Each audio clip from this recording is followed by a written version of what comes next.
एक खूबसूरत और हरा भरा जंगल था जिसका नाम था ग्रीनवुड फॉरेस्ट। यहाँ सब जानवर प्यार और सुकून से रहते थे। यहाँ रहता है मीको बंदर, शरारती, फनी और बहुत एनर्जेटिक।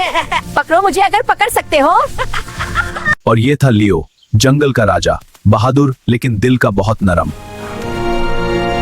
जंगल के सब जानवर मेरी जिम्मेदारी है। ये था रूमी खरगोश, छोटा सा मगर दिमाग कंप्यूटर से तेज। मुश्किल का हल जरूर होता है। और ये थी ज़ारा हिरन, सबसे मेहरबान और प्यारी दोस्त।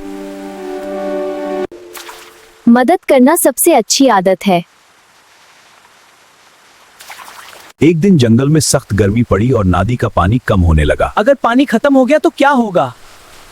हमें मिलकर पानी ढूंढना होगा। और रास्ते किसी को मदद चाहिए हो तो उसे भी साथ लेंगे। यूं चारों दोस्त सफर पर निकल पड़े। सफर आसान नहीं था। रास्ते में एक बड़ा गिरा हुआ दरख्त उनका रास्ता रोक रहा था। सब मिलकर पुश करें। टीम वर्क से मुश्किल आसान हो गई। पानी, मुझे पानी नजर आ रहा है। वो एक छोटी सी झील थी, साफ और ठंडे पानी से भरी हुई।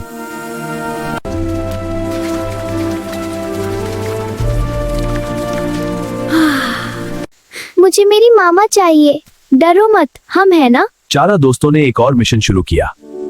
मैं ऊपर से देखता हूँ। मुझे यहाँ पाँव के निशान मिल रहे हैं। मेरे बच्चों।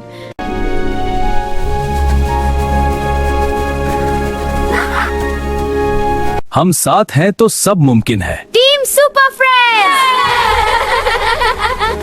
बच्चों याद रखो, जब हम मिलकर काम करते हैं तो कोई भी मुश्किल बारी नहीं होती। दोस्ती सबसे बड़ी ताकत है।